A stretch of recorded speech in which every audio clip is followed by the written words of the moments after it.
let's talk about what increases or decreases my home value and where to put the money. Okay, now first off, I'm going to give you some rules to live by. And it all starts actually when you're buying. And John, you know this as well as I do. What happens when you're buying the biggest and best home in the neighborhood is that, depending on how far apart the other homes are from you, you're pulling up their value and they're pulling you down. Okay, so make sure you buy in an appropriate area for the home for the return that you want to get. Your real estate agent should be guiding you through that process. Okay, now, don't get me wrong. If you got the biggest and best house and you can get a great deal on it, get it. Go for it. Why not, right?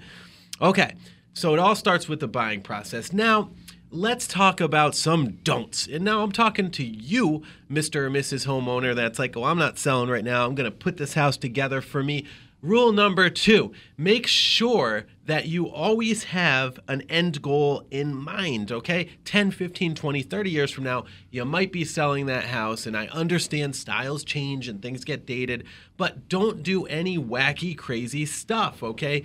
Don't rip out closets out of a bedroom to make a bigger bathroom. Just don't do that, because now your home won't appraise as that 3 or 4 bed. It's going to appraise as that 2 or 3 bed. Okay, you're leaving some value, boom, right off the table right there, okay? Don't go over the top with the lighting fixtures, okay? Look, I'm Italian, okay? And I got to tell you, my family, they love the gaudy light fixtures and all that fun stuff. Just stop it. Okay, there's nothing worse than walking into a $200,000 home with a $20,000 light chandelier and the rest of the house looks like garbage. Don't do that. Put the money in the kitchen instead. Put it in the bathroom. Put it in the hardwood floors. Don't put it in a chandelier that looks like it belongs in the Bank of France or something. Just don't do it. Okay. Next thing, the DIY, the do-it-yourself repairs. Now, look, I'm one heck of a sales guy. I'm one heck of a realtor.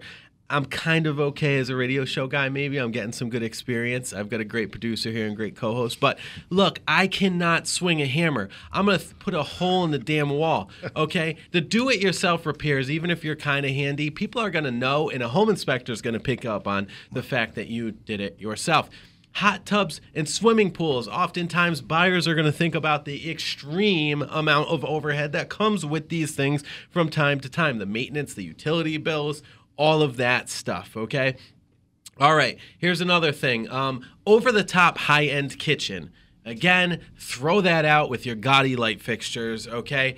And what you want to do is you want to make sure that if you're in a $200,000 or $300,000 house, don't put a gourmet, style kitchen in the house. If you already have one, okay, that's okay. It'll help the home sell if it's already there. But keep in mind, you just won't get that return on investment. Now, if you're there for 10, 20, 30 years, like I said, well, whatever, build that house for, if that's really what you want, we always dreamed of, do it. But if your plan is to sell in the next couple of years, you won't get that return back on investment. Normally, you only get about 67% of a return back on investment for the kitchen stuff. So you're better off going with the Wolf cabinets. You're better off going with, the stainless steel appliances at Lowe's or a local appliance place or whatever. Don't go crazy over the top. You just won't get it back. Carpeting.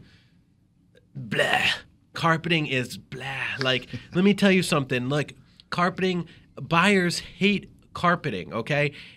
If you have hardwood floors under the carpets, rip up those carpets, throw them out, finish those hardwood floors. Don't buy new carpets if you don't have to and throw them throughout the house, because they attract and hold in allergens. Carpets have formaldehyde. Buyers know this. They're very sensitive to this nowadays. And, they just don't like it. Homes sell at a lower price with carpets versus hardwoods are a hard flooring surface. Okay, so now what do? You're like, Emilio, what about all this stuff? What do we do? Focus on curb appeal. Curb appeal is the most important thing. Curb appeal gives you the most bang for the buck. Make sure there's no cobwebs on the light fixtures. Make sure there's no chipping paint. John, what happens with chipping paint? There's a lead issue if it's built before 1978, and it's got to be fixed. Exactly, and you may not get financing for your buyers if there's that quote-unquote lead issue, okay? Another thing, too, contact a local realtor, okay? Whether it's myself, 401 359-2338, or another realtor around the area that has a great reputation and sells a lot of homes around you. Contact them and ask them, even if you're not selling, ask them, what can I do? Where can I put money in my house? What's the best bang for my buck long term now, et cetera, et cetera. They'll walk you through it, okay?